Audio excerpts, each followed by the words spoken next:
Ready. All right.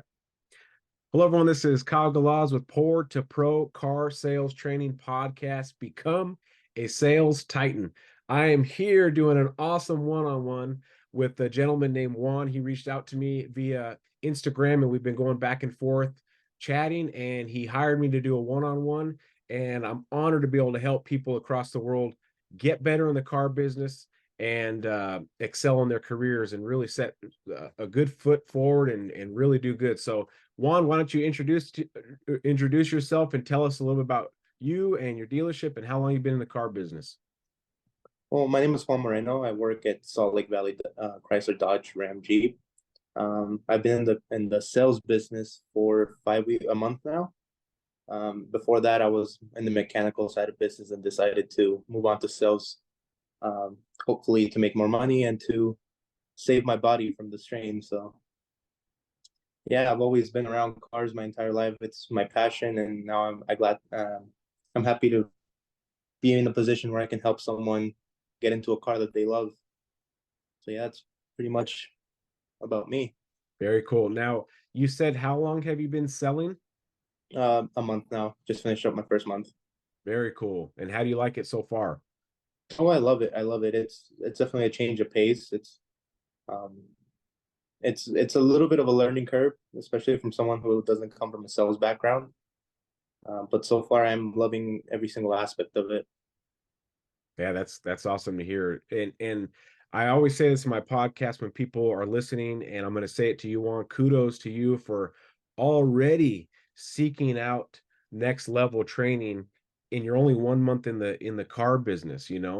A lot of people, they'll get some training from their dealership, from their managers, from coworkers, and they don't know because they're new to the car business. They don't know if it's good training, correct training.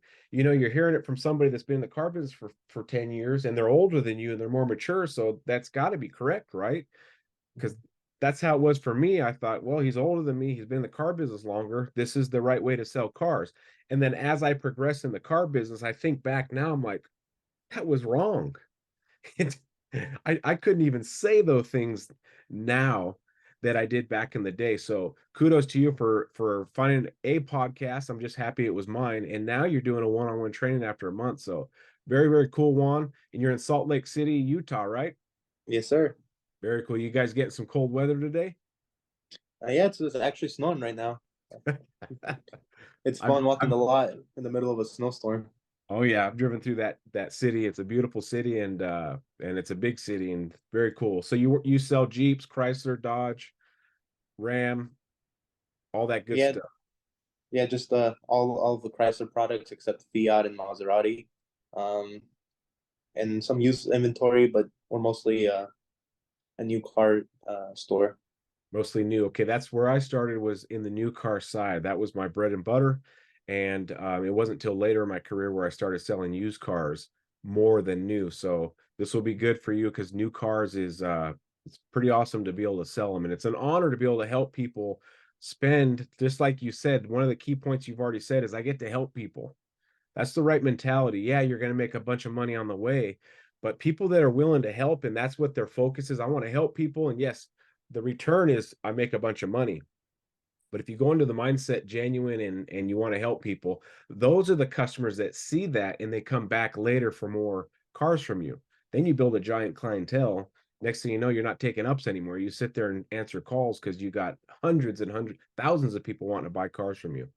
But we need to figure out how to get you there first. Yeah, exactly. All right. So you gave me 4 categories. They were great categories.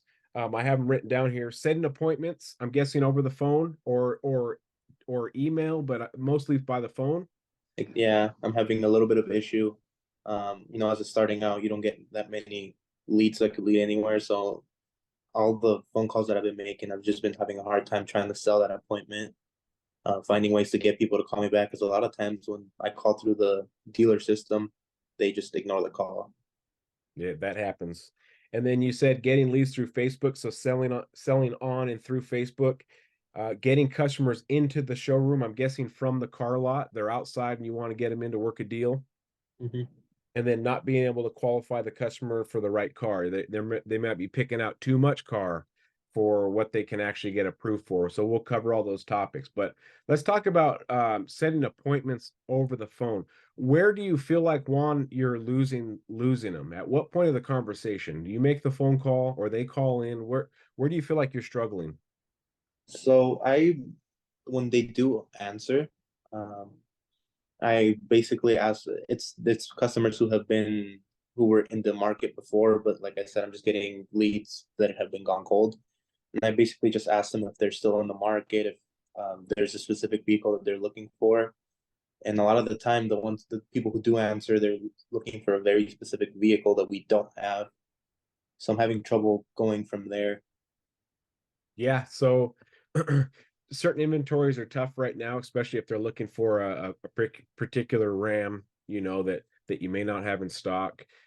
So you're calling a customer that's gone cold, that's been in the lead system before, and you're struggling to get them in. Exactly. Okay, so let's put you in the customer's shoes, right? And you got a call from a random person that works at a business establishment that you've been to before, a store that you've gone to in the past, and maybe you just looked around a shoe store or a furniture store, and now someone's calling you. If they were in the market to buy the furniture when you called them, they probably would have already been coming in and calling you. So asking if they're in the market to buy may not be the right way to start the conversation. All right, just checking if you're in the market. No, I'm not really in the market. I'll let you know when I'm in the market, right? So what you got to do when you're making calls is you got to say something that perks their interest, you know, and you have to have something that is so valuable that they want to actually come in. Because when you call them and say, "Hey, are you in the market?" Do you have let's say they say yes. Do you have a follow-up question? Where do you go from there if they say, "Yeah, I was thinking about maybe looking at a car in the future"? Well, usually we put in the vehicle of interest in their profile. Um, so and then usually that vehicle's in stock. So I just tell them that we just got a fresh set of let's just say Gladiators in stock. Is there a specific trim or model that any specific features that they're looking for in one? And from there, they either tell me exactly what they want or aren't too sure. And then I can let them know that if they want to come in, we can take a look at some, find out exactly what they want. Yes. So let's pause right there and break down what you said. So you called the customer, "Hey, this is Juan over at SLV," right? That's the short Yeah, term. yeah. SLV Dodge, and I saw that you had some interest in some vehicles here on our lot about 6 months ago, and I was just wondering if you might be in the market now. Oh, you are? Okay, what were you looking for? Yeah, we're thinking about getting a Gladiator. Okay, now this is what you said. Then I asked them, what are they looking for in a Gladiator? Okay, so when you ask a question like that, you're literally giving them like an open menu to build a vehicle. And so what's going to happen is they're going to build a vehicle, just like you said, they want something very specific that we don't have in stock because you asked the question that you made them narrow it down to what they want. And then you look in there and be like, well, I don't have any white ones with brown leather with the 8.4-inch screen that doesn't have the nav. And you said you wanted the color matching fender flares with the like a Sahara package, right? So you Mhm. asked them what exactly they're looking for. They told you what they were looking for, and now you don't have that exact thing in stock. So now when you say, "Well, I don't have that, but I got a black one with black interior." Oh no, we don't like black. And so now they're on the wish list in your computer system looking for a white Sahara Gladiator with brown leather with the 8.4-inch screen. And so now they're back to being cold again. Mhm. You see how that happened? Okay, so when you're calling a customer and you're cold calling and you're saying, "Hey, I saw that you're interested in a vehicle 6 months ago, and we've gotten so much stock in that it was kind of a surprise, and I wanted to reach out to people that were kind of first in line. I saw you looked 6 months ago, and I want to give you the first opportunity. Were you still looking for a vehicle? Yeah, we're looking for a Gladiator. Okay, there's a truck that just landed with a batch of Gladiators. I don't know the colors. They're still wrapped up. I don't know anything about them. Are you nearby to come check them out?" Oh my gosh, yeah. Right. So you're Mhm. leaving, I call it the carrot, right? You're leaving something out there for their mind to think, oh, I hope they got a white one. Well, guess what happens when you don't have the white one with brown, but they're at the dealership looking at 6 brand new Gladiators? What do you think they're going to do? They're gonna check them out, and end up loving them. Yeah. And that's when Juan gets to go to work. Okay, aren't these so beautiful? You didn't even ask the question you're looking for. What color are you looking for? Mhm. Oh yeah, here are the 5 that I mentioned. Looks like there's a black one, a candy blue one, or whatever their names are. Dodge always had, or Ram and Jeep always have crazy Yeah. names, which are cool colors. And then you can show them, and then they get excited because now they're in the store, right? They're in Toys R Us, and they get to touch the Jeeps and touch the toys. And what's this button do? And then you can get them on a test drive, and then you can at least better the chances of you selling them. But I always say this, and it's not to offend anybody, but if you ask silly questions, you're going to get a silly answer. So if you ask the question that makes them narrow down what they're looking for in the Gladiator, then they're going to give you a silly answer of, I don't got that in stock. I'll keep an eye out for you though. Okay, Mhm. thanks. Yeah, Juan, give me a call. Then they go back on the cold list and you forget about them for 6 months. Or you make it seem like something special's happened, and then you get them in. You don't tell them the colors because you don't know, right? You probably do know what colors there are. You've already checked them out because you're excited about your product. But you don't got to tell them we got a white one, we got a blue one, we got a red one, we got a black one, and we got an orange one. What color are they going to say? Well, we want a gray or silver. Don't got that one. I'll keep you on the list. They're always going to say some objective over the phone. Mhm. So the carrot is a very important part of trying to get a person in from a phone call. Okay. So what kind of carrots do you think that you could say over a phone call to get them in as an appointment?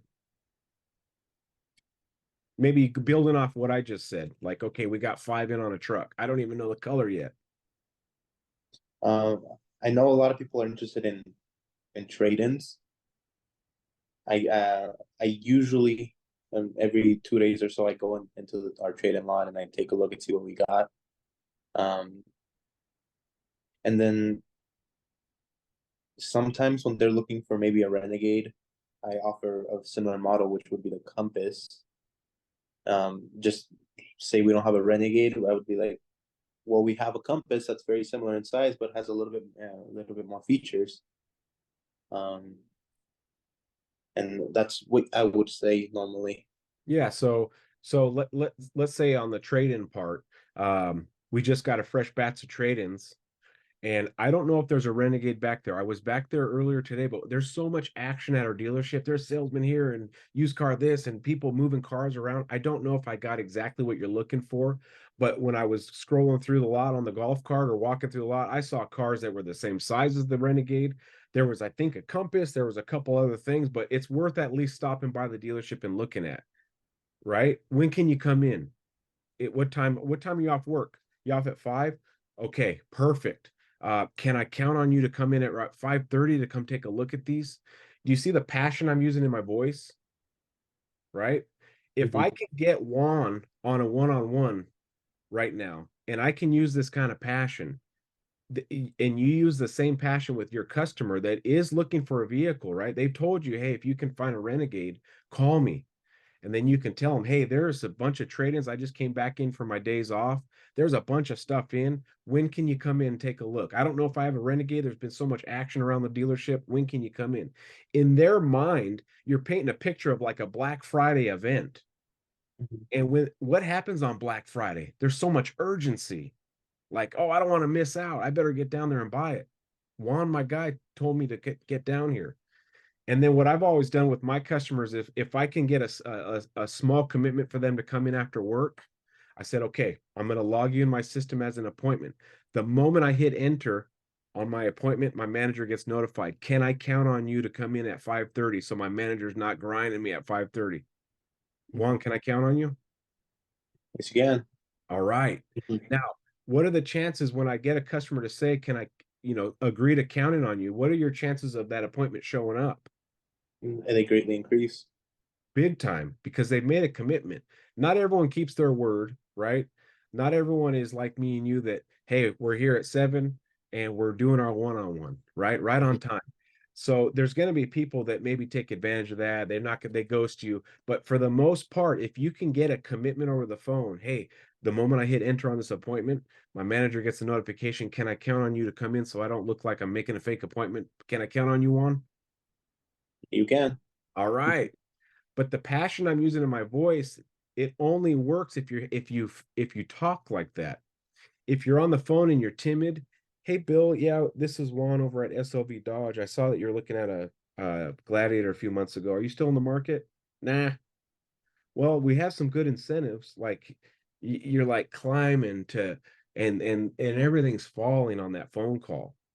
But if you say, hey, a bunch of gladiators just came in, I saw your name on my list to call, and this was 6 months ago you're in, and I want to give you the first crack at it because there's a frenzy right now for these 5 gladiators.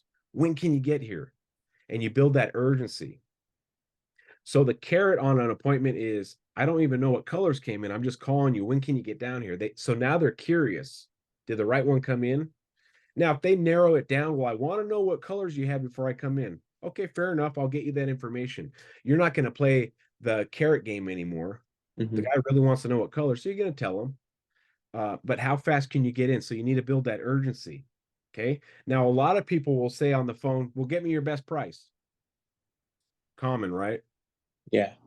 Okay. So, Mr. Customer, on these new car vehicles, these new vehicles, there is what I call a plethora of incentives.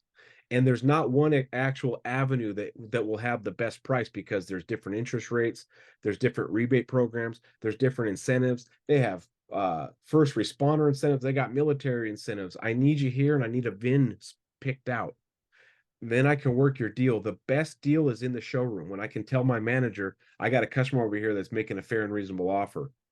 This is what he wants on for the Gladiator. Can we do it? If you're here doing that, I promise you I'll get the best deal possible. Right? Yeah. You got to give them a reason to come in. They will not come in and show up for your appointment or even set an appointment unless you have a reason for them to come in.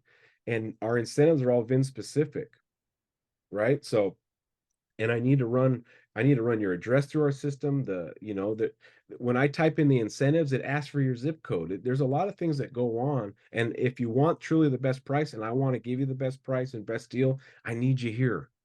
By the way, do you have a trade-in? You switch it up real quick. Yeah, I got a trade-in. Oh, perfect. We need trade-in so bad. The used car manager was just asking about trade-ins. When can I see your trade-in? The whole conversation is not trying to figure out what he wants, figure out what color, figure out that can be done in the dealership. The whole point of that call is not to try to sell the car. The whole point of your call is to build hype, build urgency, and get them in the door. Make sense? Yeah. Yeah. You see how that works? Mm-hmm. Now, let's say I made a video on my Instagram and you saw it, and I said, "Hey, I'm retiring from car sales training. I'm going to retire." Right? I'm only going to do 3 one-on-ones left. That's it. 3 one-on-ones at my super price. If you were in the market and you were thinking about delaying till the first of the year, you'd be like, he's going to retire. He's not going to do car sales. Call him. Hey, did you fill in those 3 spots yet? Urgency. Right? Yeah. Yeah. When you listen to my podcast, did you hear that I only had a few slots left for season 4? Yeah. I did. I did. Okay. Now, was that a sales tactic on my part? No, I wasn't trying to be a sales tactic there. I truly only have 3 slots left, right? So it wasn't a tactic, it was a fact. But did it build urgency? Did you feel some urgency to sign up quickly? No, yeah, and it was I felt like as the month progressed, I was trying to find questions and things I needed to improve on so I could get that spot. Okay, so urgency, you see how it works? Yeah. Yeah. And if you're not building it with true passion in your voice, then you're not going to be able to get those appointments. You're going to get some of the appointments, which will be the easier ones. Those are the ones that anybody could call. I could have my 14-year-old daughter call.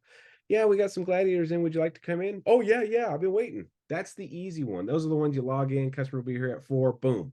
It's those other ones that you got to talk them into it. Those are the ones that most salesmen are missing out on because you got to put that extra work in it. right? The extra sweat to get that customer in. That's where passion, the tone of your voice, that power, like, man, you got to get in here. When can you get in here? You're almost acting, right? Acting classes almost. Building the urgency, putting that carrot out there. And the best deal is in the showroom. You got to be here.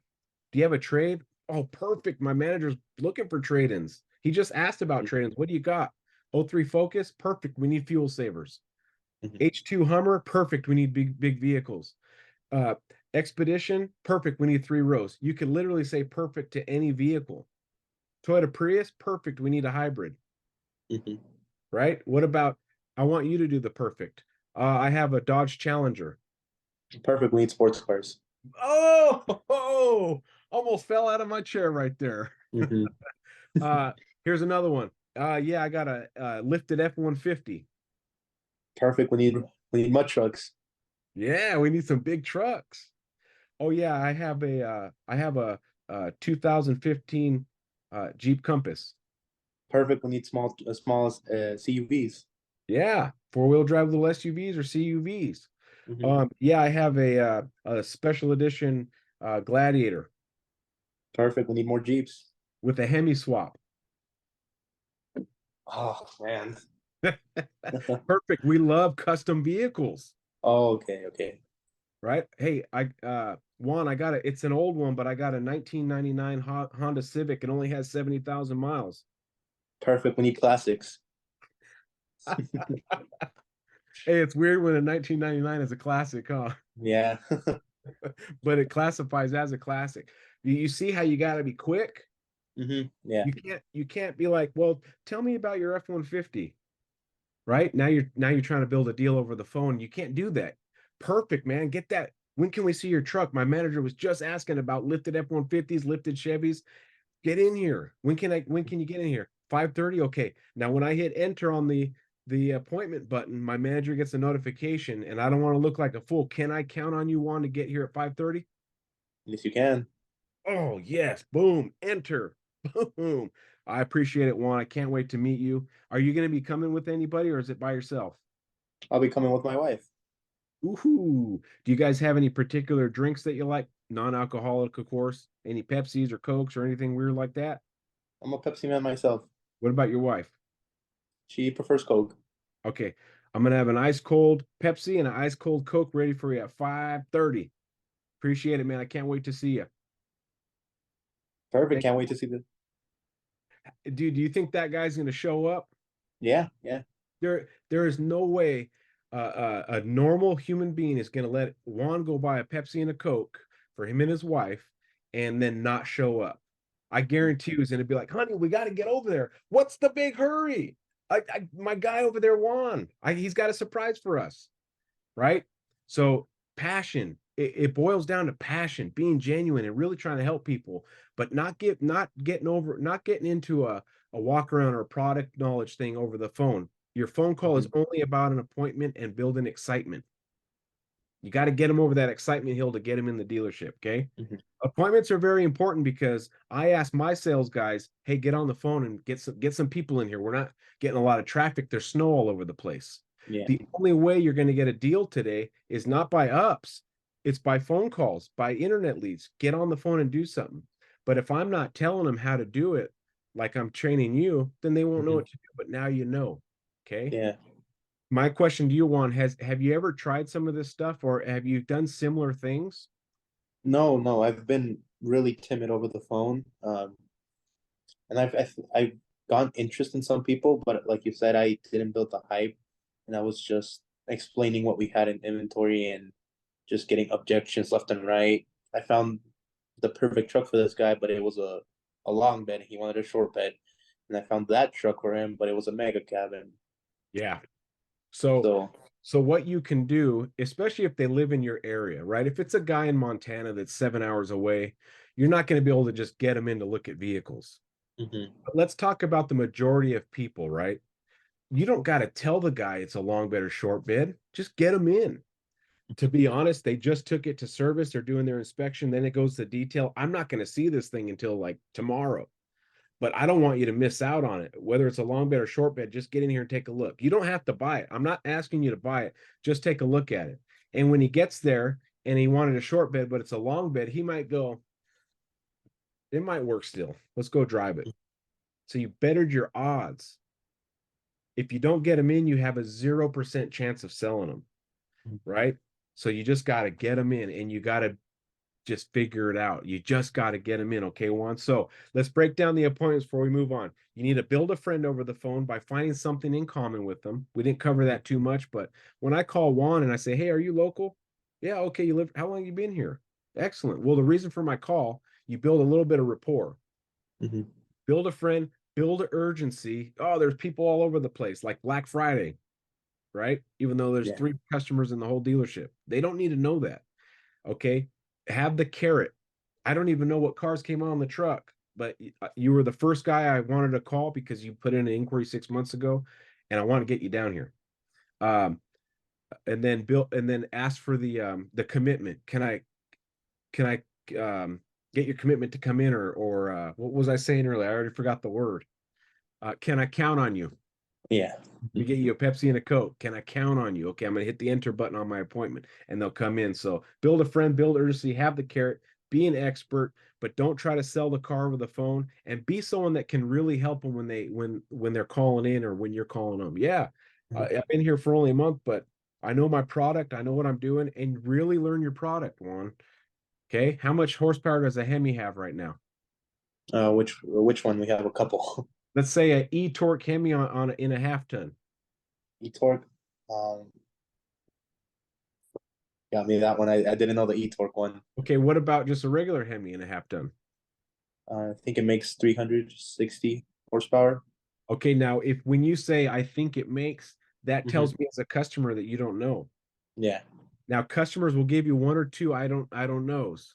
After that, you lose all credibility. They'll give you 1 or 2 of those. That's it. Especially selling a $80,000 Challenger wide body, Ghost. Yeah. Well, those are probably like 300,000 with the markup. Who knows? But you got to know your stuff. So after the training, start learning your product to where you don't have to be timid. Ask me any question. What do you want to know? That's who Juan needs to be. Yeah. What's the power of an e-torque? Oh, it's 425. What's the pulling capacity of it? Oh, it's 12,500 pounds with a 373. No, you can't get a 410 in a half-ton e-torque. I told you that, right? You need to be that guy. You don't need to spew out the information, but you got to be able to answer any question. You're the product specialist. If you want to get paid like a top dog, then you need to be a top dog. And top dogs know their product. Top dogs know all that stuff, okay? So be an expert for them. Okay, they got to see value into coming to your dealership. When you get here, you'll get the best price, I promise, because we got to run a VIN specific on your address, your name even. Did you know that about incentives? No, I didn't. My dealership is actually a volume mostly store, so all of our inventory is already discounted. But I didn't know that the VIN specific ones. Yeah, so I'm a sales manager, right? So I do all the incentives, I do all the rebates for my new cars. I do them all. I do all the new cars at my dealership. And when I put in the customer's information to check on rebates, it asks me for their first and last name. It asks me for their zip code and the VIN number. The reason why is because certain area codes, zip codes, have certain incentives. The incentives in Salt Lake City may be different than the incentives in Coeur d'Alene where I live, because it's a area specific by the zip code. So when you're talking with a customer, you can tell them that, listen, it's a zip code specific, it's VIN specific. When you get here, I will get you the very best price possible. I just need you here so I can show my boss I'm working a deal. You'll get everything I can give you. I promise you that. Okay. All right, let's move on to the next topic. Getting leads through Facebook. This one's a little easier because we do this quite a bit at our store.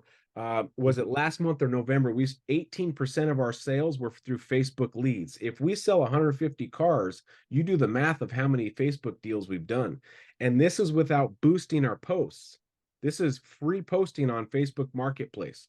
So are you a member in your Salt Lake City of multiple Facebook what do they call it? Groups?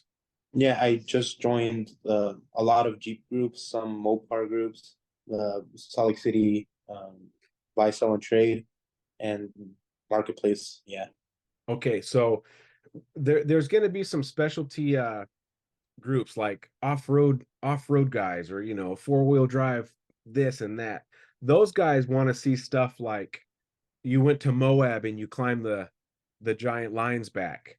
Okay. Hmm. They're not so when you go to post, you know that you can post in multiple marketplaces at one time. Yeah, I've been doing that. Okay, you can post in, I think, 21 at one time. But you need to put the majority of your posts in the buy and sell, buy and trade, the local stuff, okay? Hmm. And then maybe reach a few outsides. So you need to join 21 of the buy and sells. But here's where a lot of salespeople make mistakes. And when you're reviewing this video, come back to this point. You'll probably watch it a few times. I'll watch this a few times. But when you go to post a vehicle, do not let them know you work at the dealership. Do not let them see the plates on the vehicle, with your little Hmm. SLV. You have to funnel everyone that sees your post to you. Message me, my cell number. Don't put your email, Juan Moreno at SLV Dodge. No. Hmm. So where the mistake happens is, let's say a really cool Challenger comes in on trade, and it's a kind of a one of a kind, low miles. It's an '09 with 38,000 miles. If you post that on your marketplaces, all 21, and the people know that it's a dealership car, they're not going to call you. Hmm. They're going to bypass Juan like that. They're going to call the dealership and say, hey, is that vehicle available? The '09, I think I saw it on Facebook with 20,000 miles. And you're going to hear the salesman down the office making your sale from your post. Hmm. Okay. So when you're posting right now, do you have anything that shows that you're a dealership? No, I take my cars to a neighborhood behind me. I have a little spot behind the house where it looks like it's just on the side of the road in front of a house. And before I post them, I edit the pictures and color in the license plate. Okay. So there's no way that when I see your post on there, I'll know it's a dealership. No, no, I made sure of Boom. that. Now, the second mistake a lot of salespeople make is they put every piece of information they can on that posting, and it doesn't leave any room for questions for the customer to put in an inquiry, Mhm. right? So when you post a vehicle, what kind of things do you put in the description? So I put in the mileage. I have a very brief description of, let's just say, I recently posted an Accord. I put in great gas mileage, roomy, has Apple CarPlay, and then please message me with any questions with a little smiley face at the end. Okay, cool. So um, you don't want it to be too vague, but you don't want to be too informative where they don't need you. Hmm. So one of the things that we do on our website, if a vehicle has over 100,000 miles on it, we don't post the miles on the website. Okay. What do you think happens on our web when they see that vehicle? What's the first thing they want to do? Look at the mileage. And they don't see it, so what's their next step? They click away from it. Or Oh no, from not seeing the mileage, yeah, they want to inquire more about it. exactly. So start toying with, you know what, on this particular post, I'm going to take the miles out. I'm gonna make it look like I forgot. At the bottom of your post, you can put, hope I didn't forget anything on here. Mhm. Well, what do you think is going to happen when someone reads your description and you at the very bottom say, hope I didn't forget anything on here? What are they going to feel inclined to do? Ask me about the mileage or whatever questions they have. Yeah, they're going to say, oh, you forgot something. You forgot the miles. What's the miles? And now you have a connection with that stranger, and now you can put what I call the hooks in. Yeah, when you want to see it, things nice. And then you can start telling them about Apple CarPlay and this and that. So keep it, don't sound like a salesman on Facebook.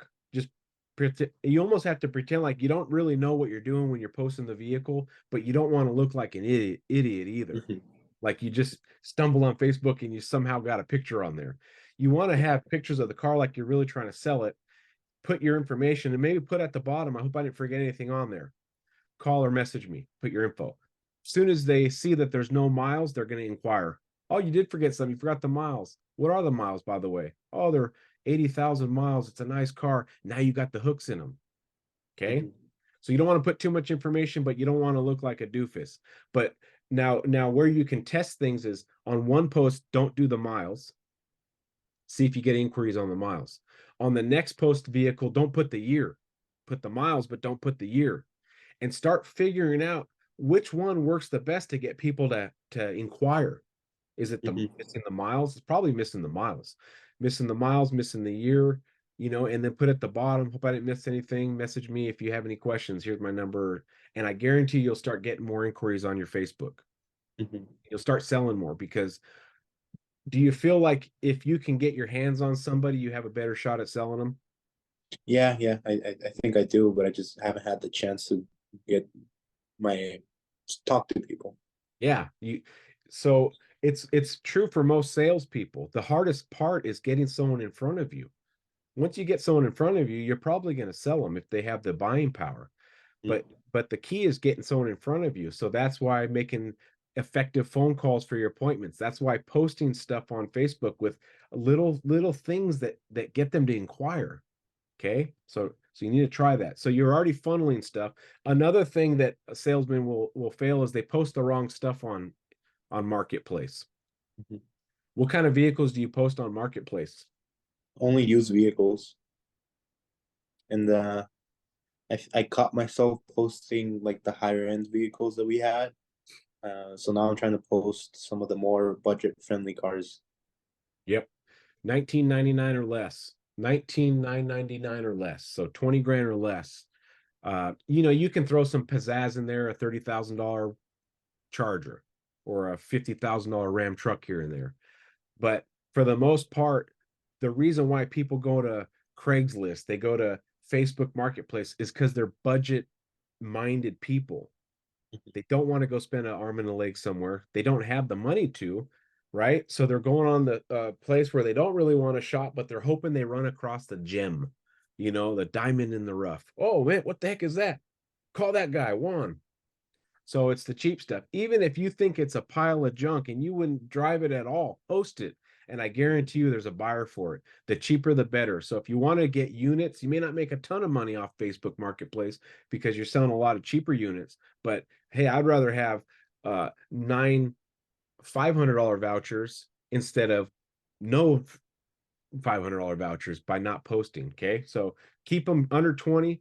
Another thing too is you have to constantly post. How often do you post? Uh, I try to post 2 cars a day, but I've recently been trying to I found myself trying to get more ups, so I didn't get the chance to post as much as I wanted. But usually I am pretty good about posting 2 to 3 cars every day. Yeah, awesome. That's good to do. That's a good number. 2, 3, 4, whatever you can do. But you also said a key point, focus on ups. Because the whole point of posting and the whole point of making calls is to get them on the lot. So that person that showed up, you abandon anything you're doing and you grab that customer because everything that you're doing at your desk and on your phone is to get a guy like that in the showroom. Okay, so picking particular times to post is also key. Post before it gets busy and post when it's slow. Do not post in the middle of the day when ups can start coming because you're going to be like this and a guy's going to walk right by and grab another sales guy. You probably know that, right? It's kind of common sense. Yeah, no, and it's happened to me a couple of times where they were grinding on me to get on the phone, and as soon as I start hitting the calls, some guy walks in and I didn't even see them, and all I hear is one of my coworkers getting them. And they sell them. It stings the heart of a salesman when you miss that up when you've been watching the lot. Right. So, we don't have the all seeing eye where we can see everything. That's going to happen in the car business, but minimizing it is the key. Okay. So we talked about it quite a bit, but the where I was going with posting a lot is that you'll start building a fan base. You're going to start, the algorithm of Facebook is going to start saying, he marked this as sold. This guy's active, right? Oh, he marked this one. Don't delete your post. Mark him as sold. Don't delete them because you got to let the algorithm see that you're an active member. Websites and social media favor the active user. All of them do. If I post on TikTok every day and I boost it $5, guess what? I'm going to have a ton of people come to me because I'm so active. Same thing with Instagram and Facebook algorithms. So be active, mark them as sold, not delete them, and do it every day and be interactive. When people start inquiring and messaging you, the algorithm knows. then you start building a huge fan base. Oh yeah, this guy always posts cool vehicles. Follow this guy. Look out for this guy Juan. Okay. And remember not to put in every piece of information. Leave something to the imagination so they want to call you. Okay, let's move on to the next one. Do you have any questions on the before we move on the Facebook or setting appointments? Uh, Ask away. I I think my biggest, I probably when I post you used vehicles, I mark them up by $1,000 or $2,000 depending on their blue book value. Just because I know that because I've sold a lot of cars on marketplace, personal cars, and people want to negotiate a car, and a lot of our cars are already reasonably priced. So I'm, to an extent, I'm trying to make a little bit of money. Yeah. But I think that's biting me a little bit because people see that it's $2,000 above blue book value and then they want to talk to me. But then if I post the value of the car that we have it on our website, and then they try to negotiate, I can't do anything. Right. What you could do is do a few little tests, right? We can test the market. Companies do it all the time. So Juan needs to do some testing. What you need to do is mark up a vehicle 2 or 3 grand and put on their OBO. Guess what's going to happen? Someone's going to offer you what you were asking in the beginning. But at least you're throwing out there an OBO, right? Or best offer. So maybe try posting one 3 grand up with an OBO, post one 2 grand up with an OBO, post one 1 grand up with no OBO, and see what happens, and then start figuring out, okay, if I don't put the miles, I get more inquiries. If I put 2,000 up and I do OBO, I seem to be getting more offers. Okay, something's starting to click, and document that stuff. Do you plan on staying in the car business a long time? I do. I found myself really enjoying this business. And it always seems like I can learn something every day. And I have a little notebook where I write down my goals on one page, and then on the other ones, after we close, I write down what I did, and most specifically what I learned and what I'm going to do next time. And I've noticed it's actually been helping me a lot. Good. So when you're doing these little tricks on Facebook Marketplace that I'm telling you, document which ones are working. If you plan on staying in the car business a long time, start putting together a business plan that works for Juan. Okay. Hey, if I do the 2,000 OBO and I don't put the miles, boom, money. They're calling. You know how much people would pay to know the information that you're going to do because you're going to put in the hard work to figure it out. Okay. Anything on setting appointments at all? No, I think you covered it. I mean, there's that little niche of customers that already have a specific car set in mind and won't take any other vehicle for an answer. And a lot of our customers, we're a really small dealership. We don't do any marketing outside of the big billboards outside and our website. So a lot of the customers who put in inquiries already have a car in mind, and they can clearly see all the discounts that we have. So, and it's really hard to battle them with something that they can buy versus something that they want. Yeah. So, there's going to be a percentage of people that are nearly impossible to please. Okay. There is a percentage of people that no matter what Juan does, they ain't buying. They almost like the feel of shopping. But they don't ever buy. Okay. Or they're the keyboard warriors. Well, that's 10 grand cheaper over here. Oh, really? Show me.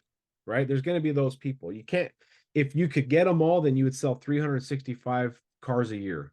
Okay. No salesman that I know personally has sold 365 cars a year. So obviously there's people that just, no matter what you do, you can't sell. So don't beat yourself up and be too hard on yourself, but try to fine tune your craft on how to get these people in. If they have a specific vehicle in mind and they're offering you a specific amount, then what your next step is listen, I don't even know if I can get to that number, but I certainly know if you want that number, I need you in. If they're so refusing to come in, you probably weren't selling them anyway if you got them the number. Okay, well, thanks for doing exactly what I asked. I'm going to think about it. And you're like, what? So you didn't have anything going into that lead. It's okay if you don't have anything coming out, but at least say the things to try to get them in. Mhm. Listen, if you want that price, I need you here. My manager will probably be like, what? Let me go talk to this person, right? And Yeah. if I'm here, he might do that price, but I promise you, we put our very best price up in the website, and that's not the price you want. When can you come in? If they say I'm not coming in unless you get the price, and you know you can't get that price, you didn't lose anything because you didn't have anything. Mhm. But at least you're trying to get them in. Yeah. Yeah. And then there's that small percentage, like I said, that no matter what you do, you can't sell them. Mhm. Okay, now here's one that I took a long time for me to craft: how to get a customer into the showroom. So let's say you went on a test drive, or when do you, well, obviously you get them in after the test drive. After your test drive, what happens? Um, a couple of the times people fall in love with the car that I showed them, and they tell me they want to come in. But a lot of the time, like you said in your podcast, it gets awkward, and then we do have a really nice coffee machine, and I tried using that line of "come in." We have a coffee machine that works wonders. But like sometimes they just don't buy it, and they don't want to come in. They just want to sit out there and look at the car more. You know what? Some people are like that. They're about to spend, and I don't blame them. Mhm. When I go look at a laptop, man, I look and think about it. I look and think about it. The laptop I'm on right now doing this podcast, I looked at for 4 months because I was trying to justify, am I going to spend $2,700 on an Apple laptop? Are you kidding me? Mhm. Uh-uh. Uh-uh. I had to build up to it. I had to build up to be able to spend 2,700. I've never spent that much. It's the most expensive electronic I've ever owned. It's not, and it's only 2,700 bucks. So Mhm. imagine the guy that's about to spend 60 grand on a Gladiator, right? It's Yeah. they need to stare at it for a little bit. But the coffee trick I use so much. But I wouldn't even tell him it was a coffee machine. I want to show you this machine I got inside. It costs 8 grand. I want you to try it and tell me what you think. That got him in. Mhm. Sounds like you've probably figured out how to do that. The other one is, like you said, they love the car. That's the easy one. Yeah. Anybody could have got them in. That didn't take any skill. It took skill to get them on a test drive and tell them the vehicle's features, but you didn't have to Mhm. do any work to close them to get in. You didn't build any experience there. They just followed you in. Well, if you get my Mhm. paper to 600, I'll take it. Okay, you're at 599. Where do I sign? Right? That didn't take any sweat from Juan. So what you got to do is, when you have a customer that's very leery, there's the reason why they're staying outside is because they know the last time they went into the dealership, they made a bad decision and signed. So they're deathly afraid to come in because they don't want to make that mistake again. So you got to use the word information instead of numbers. Did you hear this Mhm. podcast yet? Yeah, I actually did, but I until you mentioned it, it slipped my mind. No problem. So I switched my verb. If the coffee machine trick didn't work for me and they weren't an easy lay down, I simply switched it to information and not numbers. It works magic. And the feedback I've gotten from salespeople across the world, or at least the US now, have said it worked. I know it works because I used it for a lot of time.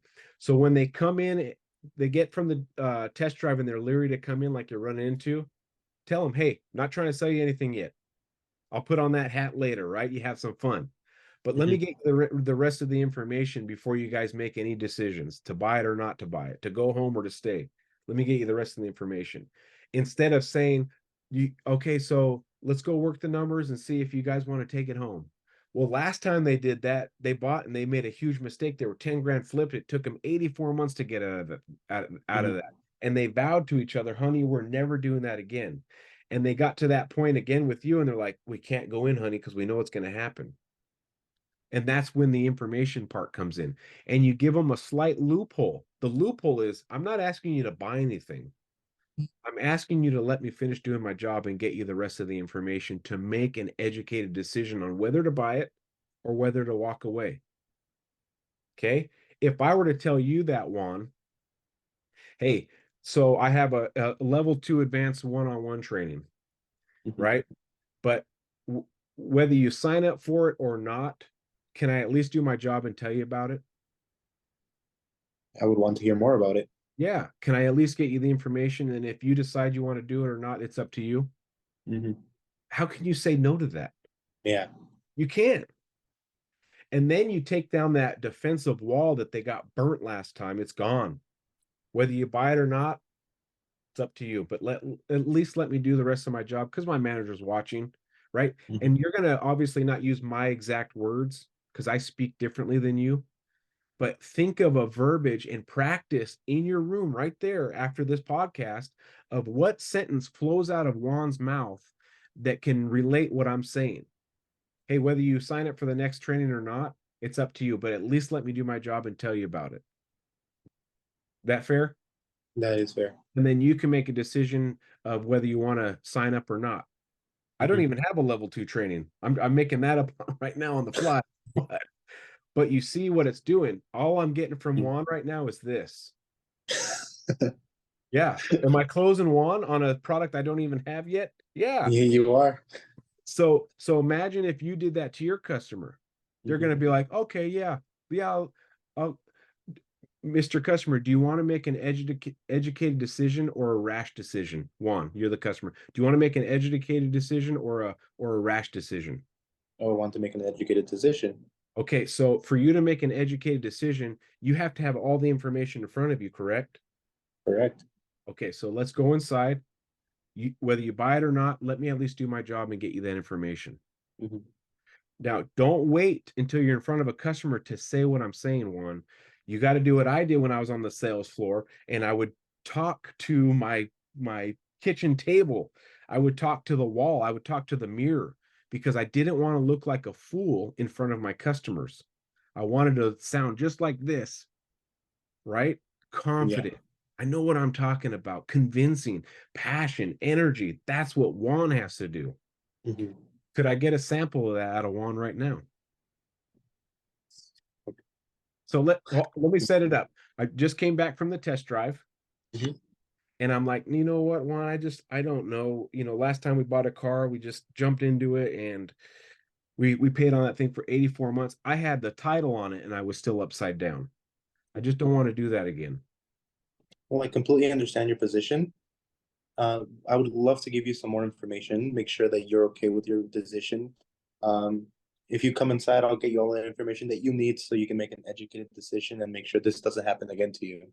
Because I personally wouldn't want that to happen to me, and I sure wouldn't want that to happen to you. Yeah, and whether you buy it or not, I just want to at least do my job and get you the information because my boss is watching, and I don't want him to say, "Well, where'd your customers go? They didn't get all So Mhm. good. That was a good flow. Now start practicing it over and over. Do you see how like crusty and rusty that sentence was for you? Yeah, it was a little difficult for me to It's like come up as it went. exactly. So if you don't practice it, and tomorrow you get in front of a customer and you try to say it, what's going to happen? But I'm gonna but start stumbling. that's all, Yeah. folks, right? So Yeah. when the podcast is over, or watch this again, and when I'll send you the link and Mhm. practice. How do I talk like Kyle? How do I talk like a professional? How do I get people to just start nodding? And I don't even know how to do it. It's like what just happened, right? Yeah. So practice that. Good. Okay, so more information, not work numbers. Work numbers sounds like like pulling teeth, and you got to give them the loophole. The loophole is, hey, whether you buy it or not, at least let me get you the information. Let me do my job. Mhm. You see how that loophole lowers the wall Yeah. Yeah. because what you're giving them is a way out. But once they sit down, you show them the numbers. You got their credit, you got their trade, you've got their registration. You made a copy of their driver's license. They're inclined to say yes because Juan's never done everything right. We got a good approval. Our payment's pretty good. We got a decent amount on our trade. It's not exactly what we want, but what do you think, honey? Yeah, we might as well. All Mhm. because you just wanted to get them more information. And all of a sudden they're signing. That is how car sales happen. That is how you get better and better. And then you can reflect on your day and be like, I'm good. Right? Yeah. Yeah. And then when you get to that point, one where you're flowing like the Mississippi River, that's when you start making bigger and bigger vouchers. Mhm. That's when you sit down with your customer and you show them, all right, so the price of the vehicle is 22,999. Here's our documentation fee that we have to pay the state and do all the title work, the DMV stuff. I wish that didn't exist, but it does. and then here's your tax. Uncle Sam gets his cut, and then here's your out the door, 27,998. You flip that page over and you say, okay, now what I'm going to do is break it down into payments. 60, 72. Did you want to put any money down, Juan? I would not. I have Okay. excellent credit. Okay, so we're going to do 0 down on it. Mm-hmm. So what I'm going to do is figure out, okay, what's your payment at 60? What's your payment at 72? What's your payment if your credit allows it to 84, if the bank says okay on 84? And then I'm going to have my finance guy, or I'll come back with these payments and the interest rate, and then you can make a decision on if you want to buy the car or not. Okay, does that sound fair? Sounds fair. Okay, what's your credit information? Did I give you an opportunity to negotiate? Did not. No, Yeah. I am the professional. And that's what you're going to be if you keep practicing at home and you keep role playing and you keep listening to the podcast and you stay out of the huddle and you listen to the guys that are selling 20 cars a month. Ooh, I'm going to use that. But the key is practice. Mm-hmm. Have you ever been in a fight? I have not. I have not. Okay, do you have siblings? I have younger siblings. Have you ever fought with them? Can't say I have. You're a good older brother. I am. I'm the one who keeps things peaceful. Keeps everyone in check. Okay, let me ask you this. Have you ever played sports? No. I'm Gaming? not like. Yeah, I do game. Okay, what game do you like to play? Competition wise, Call of Duty, and then just racing games. Okay, so do you see what just happened there? I literally asked questions and I got the right information I needed out of you. Okay. I asked questions and I got information out of you. Now I can build rapport on gaming with my buddy Juan here. Mm-hmm. Hey Juan, so you play Call of Duty? Do you play mobile or on PC, or what do you play on? I play on Xbox. Xbox. Yeah, Dang. Did you ever play the Halo franchise? I did. I did. Yeah, Halo's awesome. Let me ask you a question, Juan. If you never played Halo and I put you into a match with pros or guys that have played all the time, how would you do? Probably wouldn't be the worst. Probably wouldn't be the best. Would you be number one? I would not. Okay, what about Call of Duty? I know how fast-paced, run and gun that game is. Okay. If you never played, or you've only played an hour's worth of Call of Duty and you got in there with guys that have been playing for 10,000 hours, how would you do? I would be at the bottom.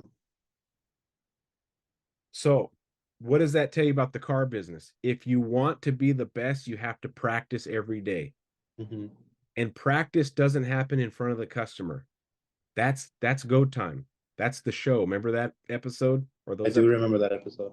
People don't practice to go to the esports, the top pinnacle gaming to battle, and they've never practiced. They do all the practice before the battle. Well, the battle is your customer when you're finally in front of a customer, so you have to practice before.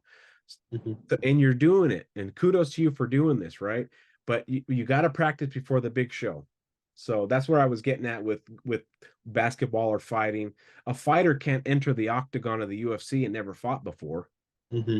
Maybe thousands of hours a champion has to, George St. Pierre has to practice before the 15-minute fight or 25-minute fight. That's showtime. So make sure you practice a lot, okay? Will do. And practice these verbiages. Okay, another thing too is I'm going to use this garage sale analogy. And since you're a gamer, you'll get it. If you went to a garage sale and some lady was selling some stuff on there and you're like, let's stop. I got $20 in my pocket. Mm-hmm. And you go there and she's selling an Xbox One or an Xbox S. I don't even know what model it out right now. She's selling an Xbox, still has the original box and has 30 games, a couple controllers, and memory cards or whatever. And she's asking $40, but you only have 20 on you. What are you going to do? I'm gonna try to negotiate. But let's say she wants 40. No, I'm only taking 40. My grandson said it's at least worth 40. And you know that it's an Xbox with 30 games and all the accessories. What are you going to do? Go take out money from my bank to come buy that. And the whole time you're going to get money, what are you hoping? No, that somebody doesn't take it. Exactly. You're sweating the whole time you're going to the bank and getting back, and you need that other 20. You're calling people, hey, you hear me? Right? Can you hold this, grandma? The reason why you want that so bad is because there's so much value in what she's selling. And so you want it so bad. Even, let's say you didn't have $20 in the account, you only had $20 left. You're calling friends, you're calling mom, you're calling grandma. Can I borrow 20 bucks till payday? Okay. Why? Just, I need the money, because you saw so much value in what she was selling. So when the customer is on the lot and you build so much value that it passes the value, the price you're asking. If the Jeep Wrangler is 30 grand and you're telling them all Bluetooth and Apple CarPlay and it can do this and it's got lockers and it can do that, and now it's worth 40, how fast do they want to get in that showroom and make a deal? As soon as possible. Yeah. So those people that you said earlier that follow you right in, Mm-hmm. you built value that surpassed the price. That's why it was easy. Mm-hmm. Okay. All right. Any questions on how to get a customer in the showroom? No, that actually has been really helpful. Um, a lot of the time with the customers that I find out on the lot while I'm walking, or we have a camera that we have set out there, so when somebody pulls in and starts driving around, we go out and try to get them. And my main issue has been, it's almost very similar to trying to get an appointment through the phone, where they're trying to find something very specific, And they're not and stopping? they're not stop. Some of them just drive past me, and I realize that's a battle I can't fight. But the ones who do stop and ask me for a very specific model, um, I struggle with Okay. just trying to get them into find something that they like other than the one that they're exactly looking for. I'm going to help you with a few tricks, because that happened to me when I was on the sales floor. So Mm-hmm. what I would do is, first and foremost, I wouldn't be in a huddle outside. Customers will drive past the huddle. They don't want nothing to do with 10 salespeople. They don't Mm-hmm. want nothing to do with 3 salespeople. Okay. They can barely stand one salesperson. So if you're in a huddle and you try to break out of, if here's the huddle, here's a car driving by and you try to break out, they're going to drive right past. It's too intimidating. Mm-hmm. So stay away from any huddles. But what you got to do, if this is the drive, if my ring side is the driver's side, I don't know if it's Mm-hmm. flipped or, okay, and you're over here by the showroom and they're starting to drive from back here, you need to get out there and get onto the driver's side immediately. And when they start getting near you, you need to wave. You need to wave at them. Yeah. Now, if they blow by you, hey, at least you tried. Mm-hmm. Your ego may be hurt, your feelings might be hurt. You might be like, son of a gun, right? Yeah. And it's like you're mad a little bit. They didn't even, they're so rude. Customers are so rude. It's not that they're rude, they're scared. They're Mm-hmm. scared. Okay. When I go to the store, I'm a customer. I'm not rude. I don't turn into a rude guy all of a sudden. I'm just a normal family guy, Kyle, that if I see a bunch of people that are intimidating, I'm gonna go buy them. I'm not trying to be rude. So don't take it as that. Take it as they're scared of you. You're a professional salesperson. They're scared of that you're going to talk them into a car. But if the car's coming this way, get over there, get in front and wave at them. And most likely they're going to stop. Mm-hmm. Now, here's another trick. It's going a little far, but if you want to just have some fun and keep your day energized, go like this to their car, and they're going to slow down and stop and go to the front of their hood and go like that and be like, man, there was a giant bug on your hood. There was no bug. Not on their hood where they can see it, like on their Yeah. grill. Like, oh, there's a big old bug on there. How you guys doing? It sounds so cheesy and so corny, but if they're gonna drive through and not give you a shot, you might as well try something. Now, Mm-hmm. of course, don't jump in front of their car, but if let's say Juan's coming at me right now, right? And you're driving and you're intimidated by all these salespeople, and I'm like, you're gonna what, slow down a little bit? Yeah. Yeah. Especially if I look at your bumper and be like, oh crap, what's on my bumper? And be like, and then move on. And then they're gonna be like, what was it? I'm like, dude, there was this giant bug. I thought it was I don't know what the heck it was. It flew Mm-hmm. under your car. Oh my gosh. It Yeah, it's crazy one, but didn't you get in the car business to have some fun? I actually did. I did. Yeah, man. This is what we do. And people are Mm-hmm. gonna be like, what the heck did you do? Oh, it's just a trick I learned. Try it. If you're bored at work and the guy's not seeming to stop, just try it. If now what he will do if you try it, he's going to stop and say, "What was that?" "Oh yeah, I'm Juan, by the way. Nice to meet you. Thanks for coming in our dealership. I was hoping you'd stop," or something. And then later you can tell him after he's signing, there was no bug. No, that's gonna be great. You know how many times I've done stuff like that with customers and they're laughing, like, "Are you serious?" I go, "Yeah, there was no bug." Right? I'm just having fun. So Mhm. when you go to work, have passion, have energy, have product knowledge, try to help people and have fun. Okay, we're almost at an hour, I think. Okay, the last one, not being able to qualify for vehicles. That does happen. Some things are out of your power. If a customer has bad credit, Mhm. what can you do about it? Nothing. I can't do anything at that point. There's two things that you can't control as a salesperson, and even me as a sales manager. I can't control what the bank says, and I can't control the credit score of the customer. Mhm. I can control how many closes I use. I can control the price. I can control the incentives. There's lots of things I can control as a sales manager, but I can't control their credit score and I can't control the banks. I can try to influence the banks, but I can't control them. So don't beat yourself up too hard if you can't get them approved for something. But if you can't, don't be so quick to let them go. Mhm. Fight for another car, right? What are you going to do? Let them leave and go get a fresh up? There is no fresh ups. Yeah. Hey, listen, folks, I can't get you approved on this, but that doesn't mean I'm done working. Let me see if we can find something by the direction of my finance manager that's 10 grand cheaper. And it may not be the perfect vehicle for you right now, but let's get you back to where you can come in and say, I want that car. Don't worry about my credit. It's perfect. Let's get you back to Mhm. that. So you kind of paint a vision of this vehicle is just a stepping stone. Okay. Yeah, it's not a cool all-wheel drive charger with the Boss or the Bose. What's that? Beats audio. Mhm. Yeah, it's a Chrysler 200 with a moonroof, but don't think that you're in the Chrysler 200 for the rest of eternity. Let's get you built back up to where you can come in and buy as many cars as you want. Now, where you can improve your odds is asking more questions on the lot. Don't just let it, and this is common for a new person. Customer says, "Oh, I like that car. Let's go drive it." Oh, okay, right? Okay, let's get me approved. And you didn't ask any questions. Mhm. Ask questions like, "So where do you work?" Well, if you find out where they work, you can kind of gauge what kind of income they have. So let's say we're looking at a $40,000 uh, Dodge Ram or a Ram truck, and you're the customer, okay? And Juan comes in and says, "Hey, I want to get approved for that truck. I have 1,000 down." And I'm a new guy. Okay, let's go drive it. All right, let's go work the numbers. An experienced guy is going to slow him down a little bit and say, "Okay, well, excellent. What made you pick this truck?" "Oh, I really like the Ram trucks with the Hemi. Oh man, they're great. Are you pulling anything, any kind of weight, or do you like the feel of the Hemi?" "I like the feel of the Hemi." "Are you gonna be using it for work or for personal use?" I drive to work, and personal use." "Oh, where do you work?" "Oh, I work at McDonald's." "Oh, cool. What do you do there?" "Oh, I work part-time. I'm a cook." Okay, so in your head, without prejudging them, because he may have got an inheritance, but what are the Mhm. chances? Very small. So you got a guy that has 1,000 down looking at a $40,000 truck that works at McDonald's as a cook part-time. What can we assume about that car deal right then and there? It's not most likely not going to go through. Yeah.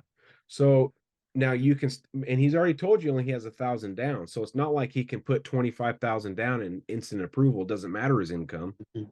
He's told you I got 1,000 down. And let's say he didn't. "Oh, you work at McDonald's? That's cool. How many hours of work do you week? Or how many hours? How many hours a week do you work?" "Oh, I work 20." "Oh, it's part-time." Okay. Then you can say, "Were you thinking about putting any money down?" You're not trying to prejudge him or guess the deal on the lot, but you're just asking questions so you don't waste his time or yours.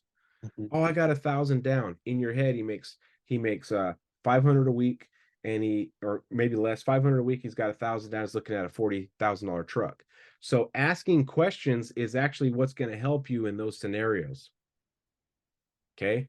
When you've had these scenarios come up, what has it been that customer that says, "I like this car, let get me approved"? Yeah, it has. And um, I go up to my manager. We talk, and he's just like, "Yeah, there's just nothing we can do." But I haven't tried to get him into a different car because I'm just so intimidated that they're already upset that they didn't get approved for the car they wanted. So I don't even bring it up, and we let them go. Yeah. So that's it's a knock on us as a car guy, right? It's that Hmm. we let them leave. We didn't try our best. They end up driving down the street and picking out a $10,000 car, getting approved, and they buy it. We lost the sale there. Someone else did the questions that we weren't willing to ask. So before you get to that point, if they're real gung-ho about it, you don't want to slow them down like, whoa, whoa, whoa, let's see if you even qualify. No, you start asking little sneaky questions to find out, oh, you're using it for personal or for work? Oh, for work. Oh, where do you work at? And then you start piecing together. Yeah, I work at the architect firm. I'm an engineer.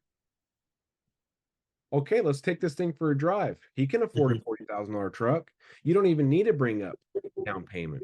It might offend them actually.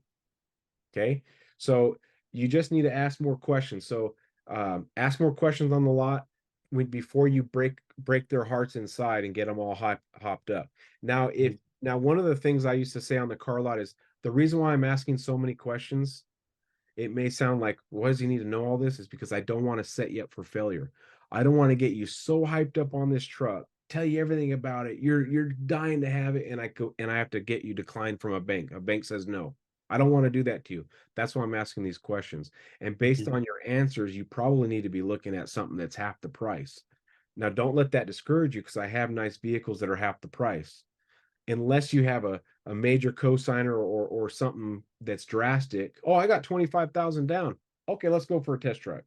Right? But asking those questions started getting more information out of them. So you got to ask questions and never let a customer leave until you've exhausted all vehicles, all avenues until they're like, listen, I got to go. Okay, Mr. Customer, I'm trying to help you. Okay. If you break their heart and they can't get approved, give them option two. Option two is my boss says he thinks he can get you approved on something that's around 20 grand. Let's try something there as a stepping stone to get you to the nice one. This is not a permanent vehicle. This is so you can build up your credit. Ask a lot of questions, but try to stay away from desking a deal on the lot. What kind of payment are you looking for? That you start boxing yourself into a problem there when you try to desk. You're just more asking questions without them knowing why. Oh, you work at McDonald's? Okay, cool. Oh, you work at Wendy's? Okay. Not knocking those jobs, but as a professional, we have to ask questions so we don't set them up for failure. Just like when you go to the dentist and you say, my tooth hurts. What if he doesn't ask what tooth it is? He just starts drilling. Yeah, that's right. So a dentist as a professional has to ask, okay, what's going on? Well, my jaw's hurting right here, and I think it's this tooth, and he gets his little mirrors out. It's like he's investigating for you. How long has it been hurting? Oh, a couple months. Okay, all right. It's this tooth. He taps on. Oh, that's the one. That's all you're doing for your customers. You're asking questions to help qualify them for the right vehicle. I know that one was a little bit shorter, but no, it's okay. Questions are going to be your best friend on the lot when you get people that are trying to qualify. An hour goes by so fast when we do this. Yeah. No, but I feel like this really helped me out a lot. And I caught myself being exactly like you said, an order taker, where somebody would just be like, I want this car, let's go on for a drive, and I would just grab the keys and we'd go, and then we'd go nowhere. Yeah. You know what? And I ran across all that stuff when I was in car sales. Yeah, I've been a sales manager now for 4 years, but I was a salesman for 17 years. I started selling when I was 17 years old, and I'm 40 now. So that's 23 years of selling. Car business is about 20. So any scenario that you have gone through, Juan, I have probably gone through also. And the fact of the matter is you just need to stay positive, stay out of the huddle. And if you truly want to make that money, you want to make over 100,000 a year. Yeah, I do. Yeah. Then you got to start acting like it. And you got to start practicing like it. You think about the esport gamer. He practices 10,000 hours before the tournament. So after the podcast, I know it's a little bit later where you're at, but when you're at home, that's when you practice verbiages. Hey, folks, I understand. You said you're just looking today, and I totally get that, right? How many objections can you practice at home? I know you said the payment needs to be at 500 or less, but let me at least see where we're going to be at based on 72 months now, and use your mouth at home. Talk out loud. Your people that live with you might think you're crazy, right? But you got to be a little crazy to be successful in the car business. So embrace it. All right. Now, do you have any questions before we end it? No, I like I said, I think this really helped me out a lot, and I'm really glad we got to do this. And I feel like your podcast, I started listening to it the second I got the call that I got the job, and I feel like that helped me a lot to get on the sales floor up and running. I finished my training in a week and then tried my hardest to start selling something. And right now I'm sitting at 5 cars, and in my head, I told myself in my first month I want to sell 4 cars, and I ended up selling 5, and my next goal it would be 10 cars for next month. So I just feel like it's just been great having your help and the guidance that I would have never gotten just from the online training and my managers. So I really do gotta thank you for that. Hey, no problem. You're on your way to greatness. The only thing that can derail you is you, Mhm. right? And when you have those paychecks that are gigantic, guess who you blame?